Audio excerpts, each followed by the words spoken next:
اس کے بعد میں اپنے مہمانوں کا بالخصوص آج کے مہمان خصوصی حضرت علامہ مولانا حافظ نذیر احمد قادری صاحب اور حضرت علامہ مولانا امتیاز احمد صدیقی صاحب، حضرت علامہ مولانا فردوس نعیمی صاحب، حضرت مولانا سید غلام مصطفیٰ شاہ صاحب، مرکزی زکوٰۃ کونسل کے ممبر حضرت علامہ مولانا شوکت عارف قادری صاحب، حضرت علامہ مولانا ریاض عباسی صاحب، حضرت علامہ مولانا مظفر حیات ہارونی صاحب، حضرت علامہ مولانا ابرار چشتی صاحب اور حضرت علامہ مولانا دلشاد صدیقی صاحب، اسی طرح پھر مولانا بابر علی شاہ صاحب، مولانا نوید عباسی صاحب، مولانا علی احمد راٹھور صاحب، جاز قادری صاحب اور موصوفی باصفا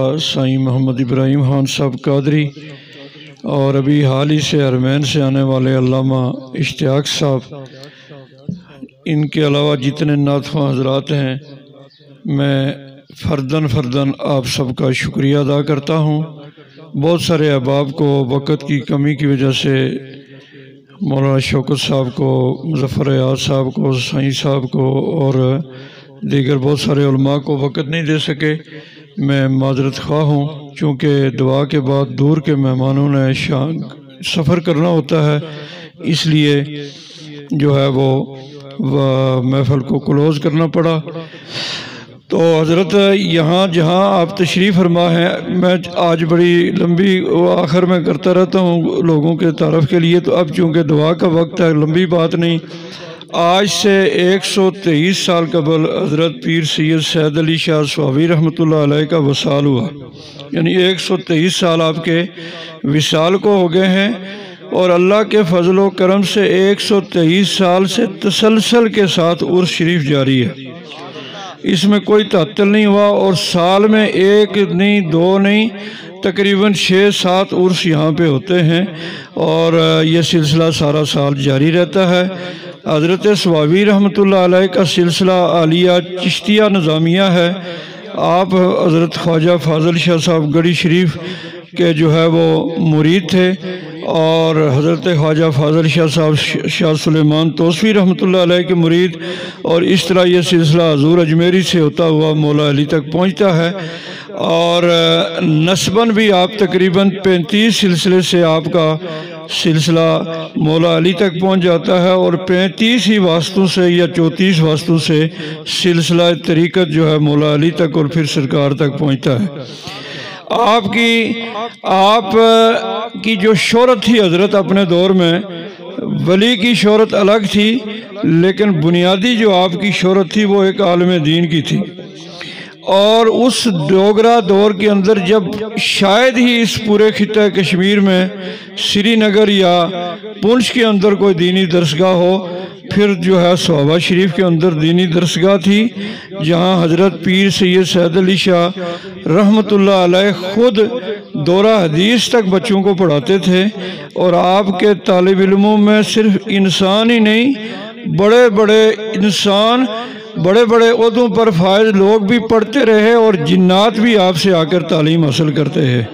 سردار اکرم خان صاحب جو مہاراجہ پونچھ کے جو ہے نا وہ راجہ پونچھ کے ایس ایس پی تھے، وہ حضرت صاحب کی اس درسگاہ کے طالب علم تھے، اور ایک دن آپ باحثیت طالب علم سوئے ہوئے تھے، یہ سردار اکرم خان صاحب چمیاٹی والے، تو وہ طالب علم سوئے ہیں، تو حضرت صاحب پاس سے گزرے تو ان کے سر پر ناک پہ ہاتھ پھیر کے کہنے لگے، جی چاہتا ہے اکرم خان تجھے حکیم بنا دوں، جی چاہتا ہے تجھے عالم دین بنا دوں، اور جی چاہتا ہے تجھے حاکم بنا دوں۔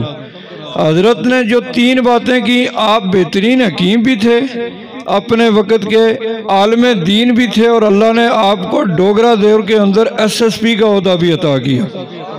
تو اس طرح یعنی بڑے بڑے علماء یہاں لوگ آ کے تعلیم حاصل کرتے رہے۔ پھر حضرت کے علم کے لیے عرض کروں کہ حضرت صاحب صوابی کے 10 صاحبزادے تھے، 10 صاحبزادے اور 10 کے 10 صاحب ولایت بھی ہوئے ہیں، اور سارے صاحبزادے صاحب علم بھی تھے۔ کوئی جاہل نہیں تھا، سارے عالم دین تھے۔ اور الحمدللہ پھر ہمارے جو والد محترم یعنی وہ حضرت کے پوتے ہیں، ان کی لائن کے یعنی ہمارے جتنے چاچے تائے ہیں وہ سارے کے سارے اپنے دور کے عالم دین رہے، اور صوبہ شریف اس طرح ایک علمی درگاہ ہے، اور آج بھی ہمارے جتنے یہاں پر سجادگی کے فرائض سر انجام دے رہے ہیں سارے عالم دین ہیں، اور الحمدللہ یہاں دینی درسگاہ قائم ہے۔ بچیوں کا ادارہ جو ہے وہ ہمارے غریب خانے پر ہے، اور یہاں مرکزی مسجد میں بچوں کا ادارہ ہے۔ پیر جنید شاہ صاحب رحمۃ اللہ تعالیٰ علیہ جو آزاد کشمیر کی ایک بڑی روحانی ہستی ہیں، وہ بھی حضرت پیر سید سید علی شاہ سواوی رحمۃ اللہ علیہ کے شاگرد بھی ہوئے، اور یہیں سے فیض پا کے اللہ نے انہیں مقام ابدال عطا کیا۔ بہت تفصیل بیان کرنے کا وقت نہیں، زندگی رہی تو پھر بیان کروں گا۔ تو کہنے کا مقصد یہ ہے کہ الحمدللہ اللہ پاک نے حضرت کو جو اولاد دی وہ بھی صاحب علم، صاحب ولایت، ایک ایک بیٹا لوگوں سے سنبھالا نہیں جاتا۔ یہ حضرت کی اتنی بڑی کرامت ہے کہ 10 صاحبزادے، 10 کے 10 جو ہے عالم دین بھی اور ولایت، صاحب ولایت بھی۔ آپ کے سب سے بڑے صاحبزادے حضرت پیر مخدوم شاہ صاحب تھے۔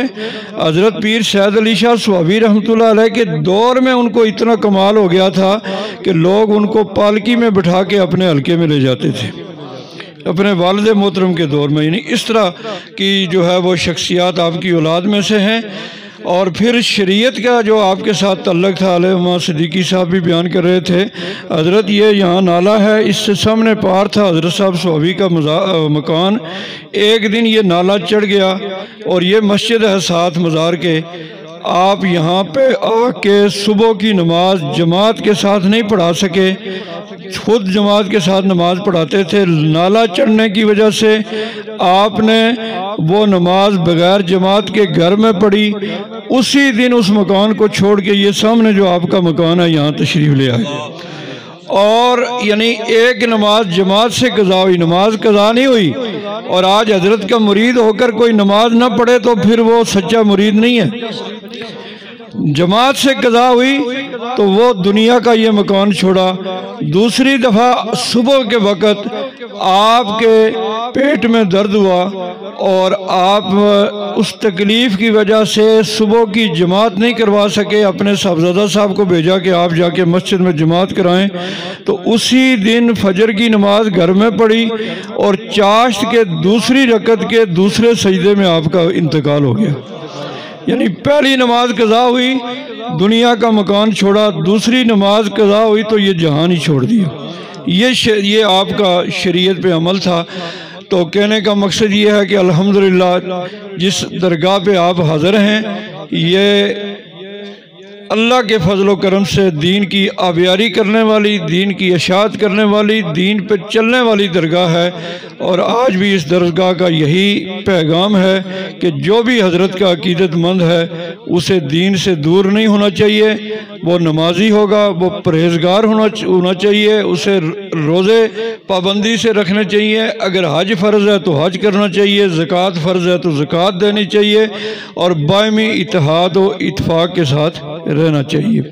آپ کے اندر کوئی نفرت، کوئی کدورت، کوئی حسد، کوئی بخل، جو ایمان کے خلاف چیزیں ہیں اور ایمان کو نقصان دینے والی چیزیں ہیں، وہ آپ کے اور ہمارے اندر نہیں پائی جانی چاہیے۔